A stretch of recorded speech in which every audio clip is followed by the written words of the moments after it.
I'm Ariel, like the mermaid. I want to talk about something that will probably make no sense to anyone who isn't me. Great way to start a video, I know. But let's give it a shot. So we're here today to explore this weird phenomena that I noticed, and it's in regards to the early 2000s and our obsession during this time frame with movies that talk a lot about death.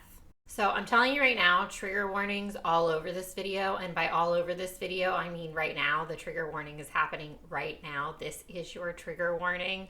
There will be no more trigger warnings after this. Consider this your one and only. This video, I will be talking about death, life, and or the lack thereof after death, depression, drug addiction, and suicide. I will be talking in detail, and I will also be showing clips from movies, so I am not kidding. This is your warning. This one is not for you. If any of those things are going to be triggering, please don't watch. And with that, let's do this. The Virgin Suicides in 1999, and yes, I know I'm cheating a little bit, including this one, but please just roll with it. The Chum Scrubber in 2005. Wrist Cutters, A Love Story in 2006. Little Miss Sunshine in 2006. Elvis and Annabelle in 2007. Some of these movies maybe you've heard of, some of them maybe not. They're all basically indie movies, and they all come highly recommended by me, and they are all super depressing. Now, these are by no means the mainstream or popular movies of this time period. They probably weren't even the most popular movies of the indie world, to be honest, with the obvious exceptions of The Virgin Suicides and Little Miss Sunshine. But they are all movies that deal with similar subject matter, despite the fact that the rest of the storylines for each one of these movies kind of go in vastly different directions. I started to notice that it seems during this time period that we had a fascination with making being depressed like just a whole personality trait. Like being just generally unhappy with your life and the status of the world as a whole was very normalized in these movies in a way that I don't really see that it was so much before these movies came along, at least not on screen. These films all came out as well within kind of the same decade where we started to push anti-heroes, or as I like to call them, your problematic protagonist. Think Nancy Botwin in Weeds, which started in 2005, or Walter White in Breaking Bad, which started in 2008. There was this subtle, or maybe not so subtle, shift in movies and television circa this time period towards leading ladies and gentlemen who you do but sometimes kind of don't want to root for. The anti-hero in general is not a new concept. This character archetype is said to have been around since Greek theater, and it's really not even like no anti-heroes existed in film before this decade. There's often randomly been like a rogue leading man who might get shit taken care of in a way that we all find a little bit questionable, but somehow we still think it's totally acceptable because he's usually good looking and kind of quick talking, and he's like a throwaway the rule book for, you know, the purpose of the greater good kind of guy. I mean, Han Solo comes to mind. I love you. I know. But from my perspective, this obsession with the anti-hero really started to take off in a big way circa the early 2000s. And so what does that have to do with these emo indie movies that I mentioned earlier? Well, I think it's kind of the same energy that led us to those movies as the kind that led us to pushing anti-heroes so hard. To put it simply, I think that people during this time were really just fed the fuck up. Now, I totally understand that absolutely every generation has like a shitstorm of political and environmental and financial and social happenings that create trauma sort of for all of us collectively. I totally understand that that does happen to every generation. If you think back to this time period, though, specifically of the early 2000s, at least from the way I saw it as a child of the 90s, and I think the way a lot of millennials see it, which plays out in the way that we talk about the world today, it's like here were the 90s. There was some drama happening, but I feel like the perspective around it was a little bit like, it's nothing we can't handle. The future looks bright, right? I mean, I still remember New Year's Eve, 1999. I was about 8 years old, but we were having a good ass party at my parents' friend's house, and I happened to be friends with their daughters, and we put on a performance for everybody to the Backstreet Boys Millennium album, and my mom let me stay up till way late, and I think I even got to sleep over at their house. It was like literally nothing could touch me in that moment. The future was going to be awesome. And then it feels like everything started to fall apart. And for anybody older watching this, like I said, yes, I do recognize that this is also probably just how everybody feels growing up. It's not like millennials like cornered the market on shitty things happening in our childhood. However, there were some actual events to support the theory that maybe it wasn't just me who felt like things took a nosedive after the 90s. There was 9/11. There was the war on Iraq. We also saw during this time period severe weather that was causing massive destruction. We saw school shootings. Columbine actually happened in April of 1999. So we all know that intentional or not intentional, often in movies and television, we see reflections of our feelings about our current environments plastered onto the screen. And then it becomes this sort of outlet for expressing our frustration and our fears, all those sorts of feelings that we have about the world we're living in right now. So a classic example here being really film noir in general and its sort of evolution during war times. And to get nitty gritty, many people's interpretation of the femme fatale, who sort of portrayed this fun, flirty, independent woman, and then often at the end of her film, she was either punished or killed or, married. And this has often been thought to be a response to the fact that post-World War II women were now used to being on their own while their husbands were away.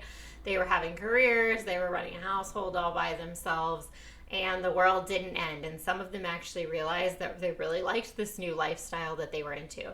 And so it's thought that this caused sort of some turmoil in families and sort of a shift in the way that society was going to be running, that not everybody was going to welcome with open arms. So we've seen this before, movies sort of reflecting back to us in some way our current feelings about societal changes, right? And a lot of people make the argument that this is why the anti-hero reemerged so heavily in this early 2000s time frame. To put it delicately, shit was hitting the fan, and our plan A, work hard, be a good person, and things will just magically work out for you and be fine, was no longer going to work because money was tight. Tragedy after tragedy, it felt like, was occurring. And suddenly the idea of supporting a character who was trying to help their family through not so moral or illegal means didn't seem wild to us. For the first time, we were willing to lend them our support and say, you know what, I totally understand why you would do something like that. Most people weren't going to outright say, like, sure, Nancy Botwin was doing a great thing by selling weed to teenagers in order to support her upper middle class lifestyle. But she was a mother, and damn it if Mary Louise Parker wasn't entertaining as hell to watch with her iced coffee and her high-ass wedges. So I spent a lot of time talking about the anti-hero, but it's basically because I feel like what I want to talk about, these indie emo movies, it's kind of the same thing. Like I said, I think that it's coming from a similar place, has a similar energy. So as the situation around us in the world got kind of darker, so did we. The early 2000s is also when we started coining the phrase emo kid. And again, like, obviously this wasn't the first of the emos. There was like emotional hardcore music in the 80s, and that had a whole culture around it. But we did in the 2000s really latch onto it, and it became like its whole own counterculture that people were now like talking about. And then it really just became so popular that I would argue that it actually became a trend of itself more than a counterculture. But it really seemed to become like a whole personality to be sad, right? To be depressed with the state of the world, and not just depressed about it, but want everybody to know that you're upset about it. So that's where we kind of came into the thing with emo kids. And then we started to see these movies. And I remember even way back then, for example, like when I saw Wrist Cutters for the first time, I was a little shook in a good way, in an interested way, in an intrigued way. Because all of a sudden, there's a whole movie of characters who were just generally not happy and very vocal about it. And Risk Cutters is actually one of the more interesting examples of this because it's depressingly optimistic. Like, it's a little sad, but it's also a little upbeat nonetheless. And all of the characters have their own varying levels of, like, this world sucks, f it. In fact, one of the characters in this movie actually kills himself on stage at one of his rock shows with his own guitar. And right before he electrocutes himself, he literally says, Fuck it all. so I think that what these movies were doing was really creating like a whole other space for us. And it was this space where we could be sad and upset about the world and the things that were happening. And one where we could explore death and those sort of dark thoughts that were floating around in our heads without, and this is key, actual consequences. Because in just about all of these movies, there is life in some way, shape, or form outside of the suicide. And quick break here to just say that I know a lot of these movies are based on books that came out like very long before the early 2000s. So it's not like these are new concepts. I absolutely do realize that. I'm just talking about the sort of interesting irony of the fact that all of the movies were made right around the same time period. And I'm just kind of trying to look into what, if anything, that might say about societal and environmental factors at the time that they were coming out. So anyways, as I was saying, there is life aside from the suicide in these movies in some way. Like in the Virgin Suicides, they commit suicide, yes, but not until the very end of the movie. At the beginning of the movie, we find out that one of the sisters had killed herself very early on, but then we spend the entire movie getting to know the other sisters before they actually die at the end of the movie. Most of the movie, we see them alive, and if I'm remembering this movie correctly, which I'm pretty sure that I am because I've seen it a million times, the entire movie is actually from the POV of their neighbor, this little boy who's their neighbor that likes all these girls. So even after they're dead, we're still made to feel their presence through his eyes. In the Chump Scrubber, all of these kids are wildly f***ed up. All the adults are too, for that matter. But only one kid actually kills himself. And it's at the very beginning of the movie, and we never actually got to know the character at all. Only through tiny flashbacks do we even see him, and he doesn't really have any lines. His best friend is our main character, who pretty much just lives on, and it isn't until way later in the movie do we actually see how he felt about his friend's suicide and how intensely he's actually grieving. He didn't even tell me, okay? He was my best friend. He didn't even tell me he was gonna kill himself. I could've stopped it. The opening scene, in fact, is our main character walking into his best friend's bedroom and seeing him hanging there, and he doesn't say anything. He just turns around, walks out, doesn't tell anybody what he found. And I'm not judging, by the way in which he handled that. Everybody reacts differently. Finding somebody dead is an incredibly traumatizing and painful and complicated thing. So I get it, and I'm not trying to criticize the way in which he handled that. I'm just saying that in this movie, we have all these unhappy characters, one suicide, and it's just kind of casually there, and we move on. And I do understand that that was what they were trying to get across in the movie. I'm just pointing out that that's how they did it. So then Risk Cutters, which is one of my favorite movies ever, based off of a book by one of my favorite authors ever. This one is really a trip because everyone has committed suicide, and most of our movie takes place in purgatory. And yes, I know, for anybody who's seen Risk Cutters, it's trying to correct me right now. Technically, one character didn't mean to kill herself, okay? We're not talking about her. So in this movie, we are dead, but not really. Again, we're treating this actually very final act and sort of dark emotional situation as something that we can explore in this space without consequence, because all these characters killed themselves and then we still get to be with them for the entirety of the movie. Little Miss Sunshine, I'm sure probably more people are familiar with than the others, maybe most familiar with. Again, everyone's unhappy, but one character in particular, Steve Carell's character, tried to kill himself but survived it, and it sort of becomes like I don't want to say a plot device, but a little bit of a plot device all movie long. Literally every other character talks to him about it at one point and gives their opinion on it or makes him discuss it. So again, a suicide attempt, but the character lives on, and then we spend the entire movie talking about it, exploring it, etc. And then there's Elvis and Annabelle, and this one is up for interpretation a little bit. I unfortunately think that this is one of those understated movies that I don't find enough articles on. I don't see enough people talking about it. I don't know if people know that this movie exists. So I haven't really been able to brainstorm with people this one. If you have seen it, please, dear God, give me your opinion on it because I need it. But the way I interpreted it, both Elvis and Annabelle wanted to die by the end of the movie and attempted suicide, but were both saved in the nick of time and sort of decided to live on for each other. Again, letting us explore this idea of suicide in a safe space where no one is actually going to be physically hurt because they both magically, through a miracle, survive.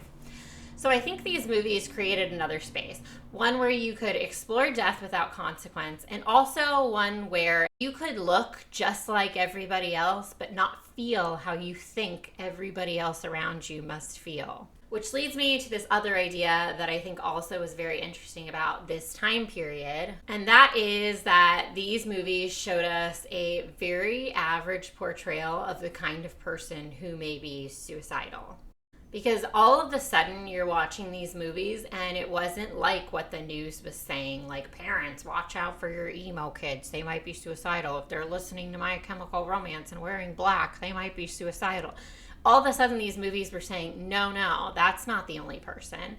These movies were saying, we actually kind of all want to die sometimes. There are blonde beauty queens who also have trauma and are struggling. Case in point, the virgin suicides. Like I said, the whole movie is coming from our protagonist sort of point of view, and he's the neighbor of these girls. And the whole movie is from his point of view of just how beautiful and interesting and amazing these girls were.